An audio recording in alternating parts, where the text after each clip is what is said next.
Voilà, dans cette partie 3, on va parler des variables aléatoires et lois de probabilité. Je vais commencer par quelques notions de variables aléatoires et après on va donner la loi de probabilité. Pour bien comprendre les choses, on va commencer par un exemple introductif. On va considérer deux joueurs. Le premier s'appelle Ali, le deuxième s'appelle Omar. L'un des deux va lancer un dé non truqué. Donc c'est un dé parfait dans lequel on a équiprobabilité, c'est-à-dire la probabilité d'avoir chaque face est égale à 1/6. Vous avez une stratégie du jeu qui est la suivante. Si il obtient 1, c'est-à-dire l'un des deux va lancer le dé, s'il obtient 1 ou 6, Ali va donner à Omar 1 euro. Si le résultat obtenu est 2, 3 ou 5, Omar va donner 2 euros à Ali. Si le résultat est 4, on va considérer que la partie est nulle. Donc maintenant, on va définir tout simplement le gain d'Ali. Le gain d'Ali sera noté par la variable x. Donc c'est un gain qui est aléatoire. Et là, quand je dis le gain, c'est un gain algébrique. Ça peut être un gain positif, comme ça peut être un gain négatif. Donc x dépend du hasard, c'est-à-dire dépend du résultat obtenu, plus particulièrement du résultat donné par le lancer du dé. Dans ce cas-là, on dit que x est une variable aléatoire parce qu'elle dépend du hasard. Maintenant, on va regarder l'expérience aléatoire. Donc, quand on lance le dé, on peut définir l'ensemble oméga que j'avais traité dans le chapitre précédent. L'ensemble oméga, c'est l'ensemble de tous les résultats possibles qui sont 1, 2, 3, 4, 5, 6. Et x, c'est la variable aléatoire, c'est-à-dire c'est une variable qui va dépendre du résultat obtenu. Cette variable aléatoire x va prendre la valeur -1, 0 ou 2. C'est parce que x, tout simplement, c'est le gain associé. Donc si vous regardez, donc là je reviens sur le diapositive, c'est-à-dire x, ça représente le gain d'Ali. Donc si Ali donne à Omar, c'est-à-dire il va perdre 1 euro, c'est -1. Si jamais on obtient le résultat 2, 3, 5, Omar va donner à Ali, donc Ali il va gagner 2 euros. Et si le résultat est 4, donc c'est-à-dire le gain est égal à 0. C'est la raison pour laquelle notre variable aléatoire grand X qui correspond au gain d'Ali va prendre les valeurs -1, 0 et 2. Maintenant, on peut tracer un tableau dans lequel, dans la première ligne, on va écrire les résultats de l'expérience aléatoire qui sont 1, 2, 3, 4, 5, 6. Et dans la deuxième ligne, on va noter tout simplement le gain d'Ali.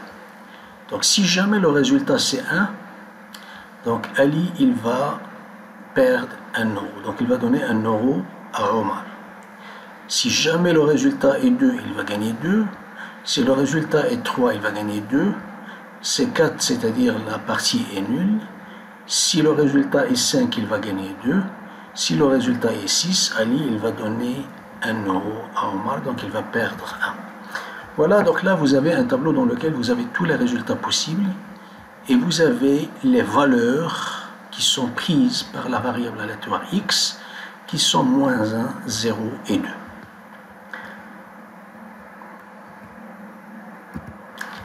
Maintenant, x est une application, donc maintenant on va définir la variable aléatoire d'une manière générale. Donc on peut dire que x est une application de oméga, c'est-à-dire l'ensemble fondamental ou l'univers à valeur dans R, et à chaque résultat de l'expérience, on va faire associer une certaine valeur. Cette valeur sera notée x de oméga, c'est-à-dire c'est la valeur associée au résultat obtenu par l'expérience aléatoire.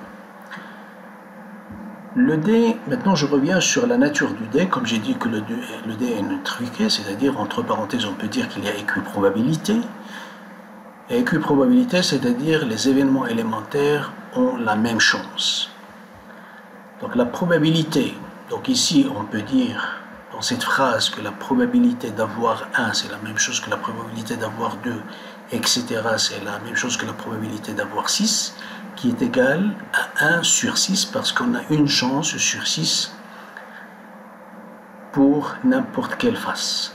Calculons maintenant les probabilités des gains d'aller. Donc si jamais la variable aléatoire x prend moins 1, c'est-à-dire que Ali perd moins 1 euro, c'est la probabilité que le résultat obtenu par l'expérience va associer, donc la variable aléatoire va associer à ce résultat de l'expérience la valeur moins 1.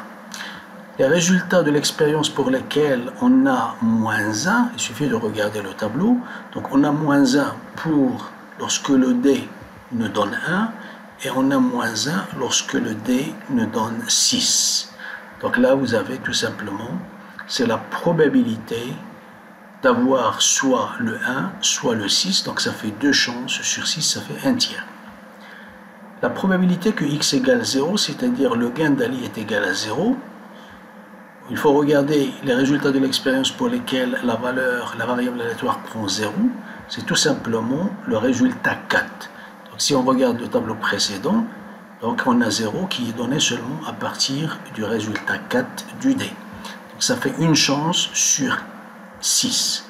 Pour x égale 2, c'est-à-dire la probabilité que Ali gagne 2 euros, on va regarder les résultats de l'expérience pour lesquels on a 2 euros, c'est-à-dire le 2 est réalisé pour le résultat 2, pour le résultat 3 et pour le résultat 5. Donc c'est la probabilité d'avoir soit comme résultat obtenu par l'expérience 2, 3 ou 5, ça fait 3 chances sur 6 égale 1, 2. Donc là, si vous regardez, si vous faites la somme de toutes les probabilités que vous avez calculées, ça fait 1 tiers plus 1 sixième plus 1 demi, ça nous donne exactement 1. Ainsi, à chaque valeur de x, on peut associer une probabilité. Cette correspondance s'appelle la loi de probabilité de x, représentée par le tableau. Donc ici, je reviens et je résume. Donc, c'est-à-dire, on fait une expérience aléatoire qui va nous donner un certain nombre de résultats. Après, on définit une variable aléatoire et à chaque résultat de l'expérience, on peut faire associer une certaine quantité numérique. Donc, et on peut calculer la probabilité d'avoir cette quantité numérique. On va mettre le tout sous forme d'un tableau. Donc ici, comme pour cet exemple, vous avez les valeurs de x sont moins 1, 0, 2, et ce sont les probabilités calculées. Précédemment, c'est 1 tiers, 1 sixième, 1 demi. Donc là, vous voyez que les quantités calculées, les probabilités sont des quantités supérieures ou égales à 0. Et lorsque vous faites la somme de toutes les quantités calculées, ça va vous donner 1 qui représente la probabilité totale. Par définition, donc, une variable aléatoire, grand X, est une fonction de oméga dans R. Bien sûr, il doit vérifier certaines propriétés. Donc là, en termes de probabilité, on peut dire qu'il est mesurable. Donc, remarque, si oméga est fini ou infini dénombrable, aucun problème, les choses sont simples. Par contre, si oméga, l'ensemble des résultats non dénombrables, il faut une propriété supplémentaire, c'est que l'image réciproque, ce n'est pas une bijection, c'est-à-dire l'image réciproque de moins infini 1 appartient à l'attribut, c'est un élément de l'attribut de 100. X moins 1 est l'image réciproque, et vous savez très bien que l'image réciproque d'une application est toujours définie, parce que là, on ne parle pas de bijection. Maintenant, soit X une variable aléatoire, donc il faut, pour simplifier, on peut souvent écrire V.A, V comme variable et A comme aléatoire. Défini sur l'espace oméga AP, donc c'est-à-dire au départ, quand on fait une expérience aléatoire, on a oméga, et sur cet oméga, on peut définir une probabilité P. Maintenant, lorsque on définit une variable aléatoire grand X, c'est une fonction définie sur oméga à valeur dans R.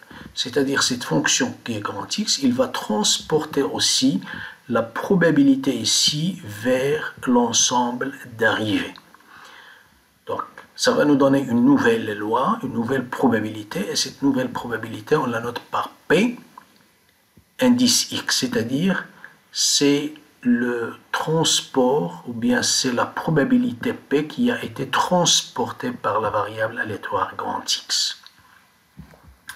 Maintenant, d'une manière générale, on peut écrire, c'est-à-dire si je prends n'importe quel intervalle de R, partie de R, P indice X de X, sa signification, c'est-à-dire c'est la probabilité de l'ensemble des résultats de l'expérience pour lesquels X donne des valeurs qui se trouvent dans l'intervalle I. Donc voilà la signification de P indice X de I. Maintenant, je vais prendre un exemple très simple. On lance successivement 2 fois une pièce de monnaie parfaite. 2 fois, c'est-à-dire l'une après l'autre, on lance la première fois et la deuxième fois, et on suppose que la pièce est parfaite. Le fait de dire que la pièce est parfaite, c'est-à-dire la probabilité d'avoir face, c'est égal à la probabilité d'avoir pile, est égale à 1/2. Et on considère x la variable aléatoire représentant le nombre de faces obtenues. Donc là, après ces 2 lancements, on peut poser la question, donner les questions suivantes, c'est-à-dire il faut donner les réponses aux questions suivantes, donner les valeurs de x, donner la loi de probabilité de x. Donc maintenant, je peux dire, lorsque je lance la pièce de monnaie 2 fois, les résultats obtenus, c'est-à-dire on va définir, entre autres, l'ensemble oméga, qui est l'ensemble de tous les résultats possibles. Ça peut être pile-pile, pile-face, face-pile, face-face. C'est-à-dire on a 4 résultats. Notre variable aléatoire, c'est-à-dire c'est le nombre de faces obtenues. Donc si j'obtiens pile-face, il y a une seule fois face. Si j'obtiens face-pile, il y a une seule fois face. Si on obtient pile-pile, il y a 0 face. Si on obtient face-face, ça fait 2 fois face. Maintenant, on peut définir l'ensemble oméga et on peut définir les valeurs de x. Après, il faut chercher la loi de probabilité de x, c'est-à-dire chercher la probabilité pour chaque valeur numérique correspondant à la variable aléatoire grand X. Donc là, si vous regardez, voilà l'explication et la solution du problème posé. Donc, c'est-à-dire, comme je dis, que je lance la pièce 2 fois pile-pile, pile-face, face-pile, face. Donc, pour ça, on a 0 face, c'est-à-dire notre variable aléatoire va nous donner, parce qu'il comptabilise le nombre de faces, c'est 0. Une seule fois face et 2 fois face. C'est-à-dire notre variable aléatoire va prendre les valeurs 0, 1 et 2. On peut mettre un tableau dans lequel on va mettre dans la première ligne les valeurs de x, 0, 1, 2, et juste en bas dans la deuxième ligne, on va écrire les probabilités correspondantes. Donc, x égale 0, c'est-à-dire on a 0 face. Il y a un seul résultat de l'expérience qui nous donne 0 face, donc ça fait une chance sur 4. Et là, il y a pour le 1, c'est-à-dire combien de fois on a face. On peut avoir pile face une fois, on peut avoir face pile une fois, donc c'est-à-dire on a 2 chances sur 4 d'avoir face, ça fait une 1/2. Et pour 2, c'est-à-dire il y a un seul résultat pour lequel on a 2 faces, c'est face-face, et ça fait une chance sur 4, et vous avez 4, donc si vous faites la somme, ça vous donne 1. Voilà, donc ici, ce tableau-là, ça vous donne la loi de probabilité de notre variable aléatoire x. Donc ici, l'image de oméga par x, c'est 0, 1 et 2. Maintenant, on va prendre un autre exemple. Dans une urne, un sac, il y a des boules blanches et des boules rouges. Les blanches sont en proportion de P et les rouges en proportion de Q. C'est-à-dire, si je prends par exemple un sac qui contient, donc il y a un certain 20% de blanches, on a 80%, c'est-à-dire 80, 0,80 de boules rouges. On peut déterminer ça en nombre de quantités. Et en travaillant avec un nombre de boules blanches et de boules rouges, c'est-à-dire vous avez les probabilités correspondantes. X, c'est le nombre de rouges obtenus, c'est-à-dire donner la loi de probabilité, c'est-à-dire on va tirer tout simplement une boule dans le sac. le nombre de boules rouges obtenues. Donc là, on tire une boule. Donc, c'est-à-dire oméga, vous avez boule blanche, rouge, c'est-à-dire il y a seulement deux possibilités. La probabilité d'avoir une boule blanche, c'est P, parce que ça, c'est donné dans l'énoncé. Et la probabilité d'avoir une boule rouge, c'est Q, qui est égale à 1 moins P, qui est la probabilité complémentaire, parce qu'on a tout simplement deux types de boules dans le sac. Les valeurs prises, parce que X, c'est le nombre de boules rouges obtenues, c'est-à-dire soit lorsqu'on tire une boule, soit d'avoir une boule rouge, c'est 1, ou bien d'avoir une boule blanche, c'est 0. Voilà, donc c'est-à-dire, et là vous avez la probabilité que x égale 0, c'est la probabilité égale x 0, c'est p, donc c'est tout simplement, c'est un exemple très simple à comprendre avec des probabilités qui sont données et avec un sac qui contient tout simplement deux types de boules, les rouges et les blanches.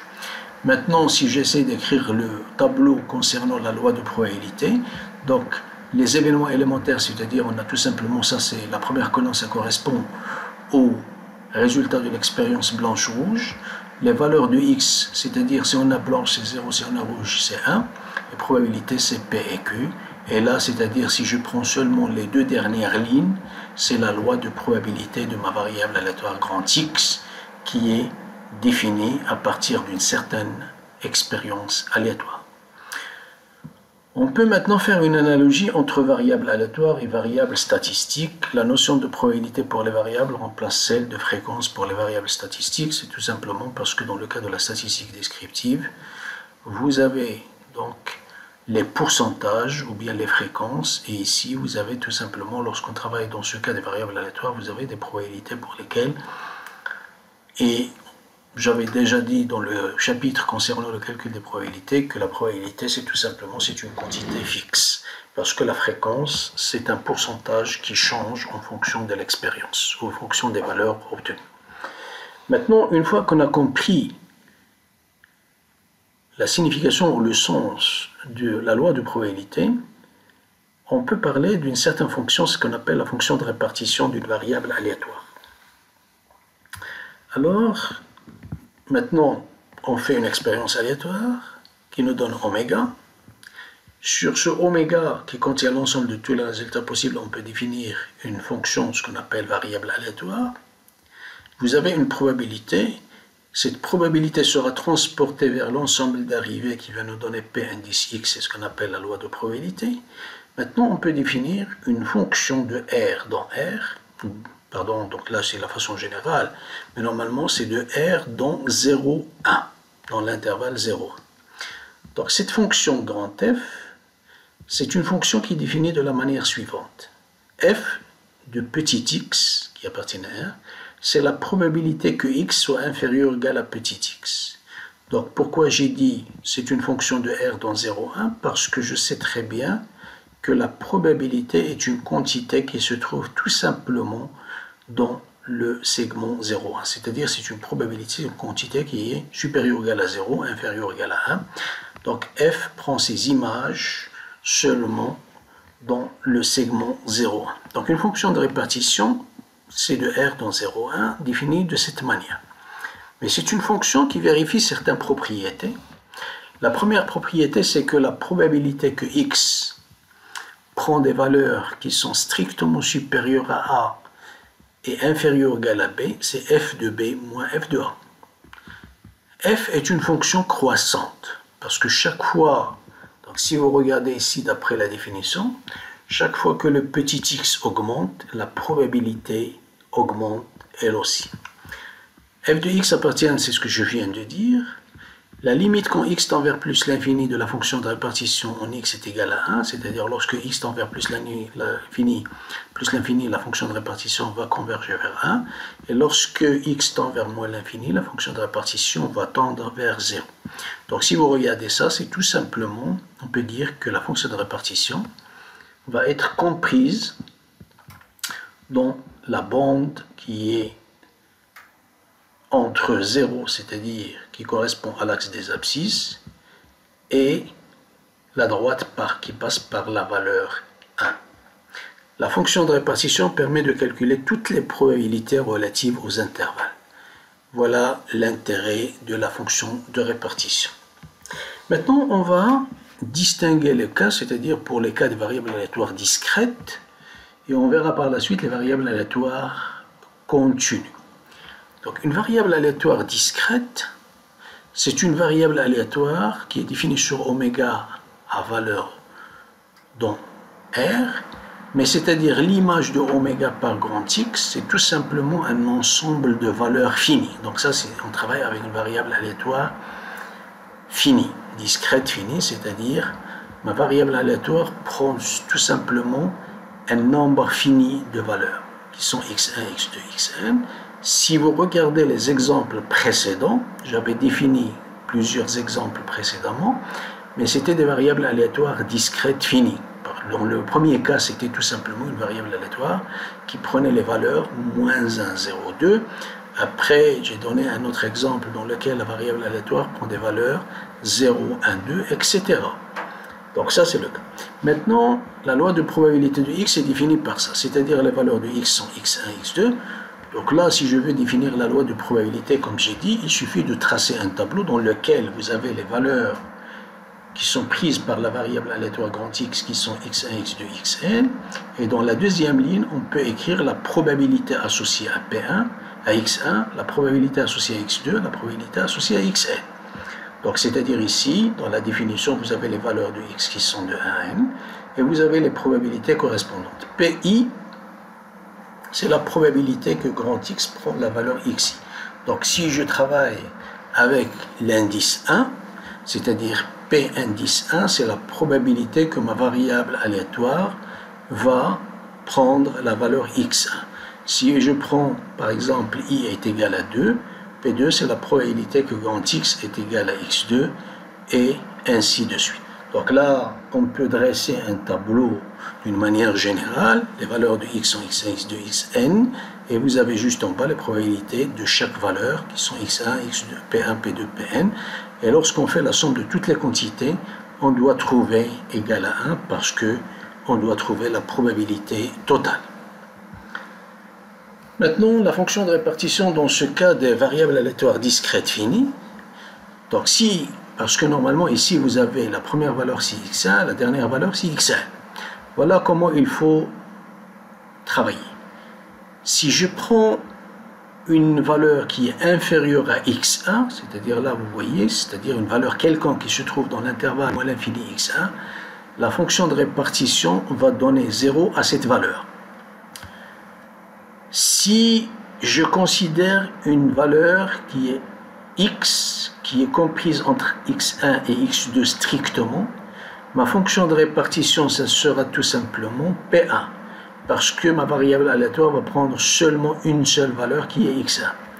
Si je considère maintenant x appartenant à xi plus 1, donc là regardez, c'est-à-dire je dois faire P1, P2 et Pi, c'est-à-dire il faut arriver jusqu'à la dernière probabilité correspondant à xi. Si jamais le x dépasse la dernière valeur xn, la fonction de répartition va prendre tout simplement la valeur 1. Ou d'une manière générale, si j'écris f de x, c'est la somme de toutes les probabilités pour, c'est-à-dire les valeurs xi qui sont supérieures ou égales à xi.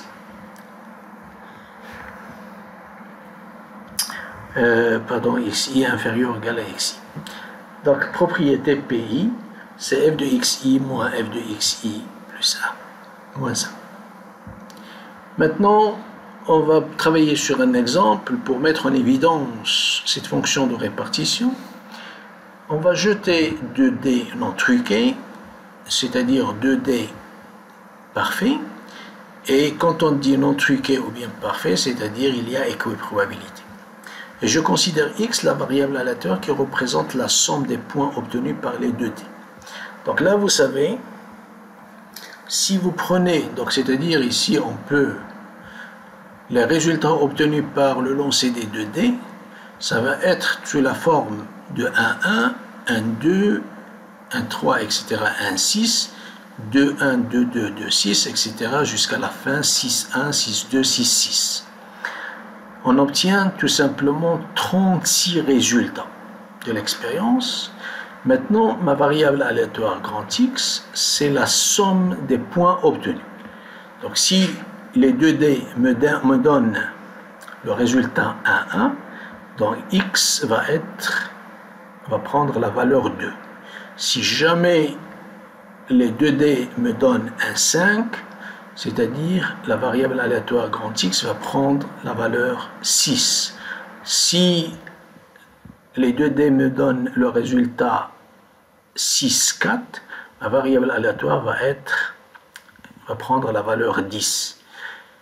Donc maintenant, les questions suivantes, c'est donner la loi de probabilité, puis donner la fonction de répartition. Maintenant, vous avez tout simplement dans la solution, comme je viens de le dire oralement, 1, 2, 1, 1, 1, 2, 1, 6, etc., 6, 1. Donc là, vous avez 36 résultats. Et X représente la somme des résultats obtenus par les deux. Donc ça me donne 2, ça me donne 3, ça me donne 7, ça me donne 3, 4, etc. Et au maximum, c'est 12. Donc si vous regardez juste en bas dans le tableau, à double entrée, c'est-à-dire la première ligne et la deuxième ligne, dans la première ligne, vous avez les valeurs de X qui sont 2, 3, au maximum 12. Et on va chercher la probabilité d'avoir 2. C'est-à-dire, pour avoir 2, que la somme des deux résultats est égale à 2, il y a un seul résultat de l'expérience qui me donne 2, c'est le 1, 1. Donc ça fait une chance sur 36. Si je regarde le 3, donc c'est-à-dire il y a deux résultats, c'est 1, 2 et 2, 1, qui me donne 2 chances sur 36, et ainsi de suite. Si je prends le résultat 7, la somme est égale à 7, c'est-à-dire je vais avoir ici ces résultats de l'expérience qui vont me donner 6, ça fait 6 sur 36, et ainsi de suite. Et à partir de là, je peux donner toutes les probabilités des valeurs qui sont prises par la variable aléatoire X. Et si vous faites la somme, ça va vous donner exactement 1. Donc ça, c'est la loi de probabilité de X qui est représentée par ce tableau. Donc, ce sont les valeurs et les probabilités pour chaque valeur de la variable aléatoire grand X. Maintenant, pour la fonction de répartition, comme je viens de dire, ici vous avez la première valeur qui est 2 et la dernière valeur qui est 12. Si je travaille si je prends x strictement inférieur à 2, pourquoi strictement? Parce que, comme j'ai dit, que la fonction de répartition, c'est une fonction qui est définie sur R et à valeur dans le segment 0, 1. Pour une valeur qui est strictement à 2, c'est 0. Pour une valeur qui est supérieure à 12, c'est toujours 1. Donc maintenant, si je prends un x qui se trouve dans ce segment, j'ai une seule valeur qui est 2, qui est prise par la variable aléatoire x, ça fait une surchance. Si je prends x égale 1 dans l'intervalle 3, 4, j'ai deux valeurs qui sont prises par la variable aléatoire grand X qui sont 3 et 2. Donc ça fait 3 sur 36 parce que c'est la probabilité d'avoir 2 plus la probabilité d'avoir 3. Après, il faut ajouter, c'est la probabilité d'avoir 4 probabilités. Donc là, vous voyez que la probabilité augmente. Donc on fait le cumul des probabilités. Donc regardez à partir de ce tableau, ça fait 1 sur 36, ça fait 3 sur 36, 6, 10, 15, 21, 26, 30, 33, 35 et 36 sur 36. Ça me donne la fonction de répartition qui est là. Et à partir de là, on peut tracer, si vous voulez, on peut tracer tout simplement la fonction de répartition dans un repère orthogonal, c'est-à-dire vous avez l'axe des abscisses qui est R, et vous avez l'axe des ordonnées qui correspond aux probabilités de la variable aléatoire. Et à partir de là, on va voir que la fonction tracée, c'est une fonction en escalier ou bien une fonction étagère. Ça, c'est dans le cas fini. Si jamais vous avez une variable aléatoire discrète infinie, c'est-à-dire discrète infinie, il y a une infinité de valeurs, mais qu'on peut dénombrer. Il est infini, dénombrable. On peut compter le nombre de valeurs qui sont prises par la variable aléatoire x. Donc voilà un exemple, on lance une pièce de monnaie parfaite un certain nombre de fois, soit x le nombre de G nécessaire pour obtenir pile pour la première fois. Donc ici, on ne va pas regarder le nombre de piles obtenues, mais on va regarder quel est le nombre de G nécessaire pour avoir pile pour la première fois. Ça peut être au premier lancé, ça peut être au deuxième, ça peut être au troisième, dixième, centième, millième, cent millième, etc. Et ça va nous donner tout simplement ici un nombre infini, donc infini, dénombrable. Donc les valeurs de x. Donc si vous regardez, c'est une suite infinie de pile ou face. Ça peut être, donc pile, donc c'est-à-dire la première fois pile, c'est-à-dire on peut avoir pile, ou bien on peut avoir face pile, on peut avoir face pile, etc. Une infinité de suite. X représente le nombre de G nécessaire, donc les valeurs de x, ça peut être 1, si on observe pile pour la première fois, ça peut être 2 si on observe pile au deuxième lancé, si on observe pile au centième lancé, et ainsi de suite. Donc c'est-à-dire l'image de oméga par x, ce n'est rien d'autre que n étoiles, l'ensemble des antinaturels privés de 0. Donc c'est une variable aléatoire qui est discrète, infinie, dénombrable.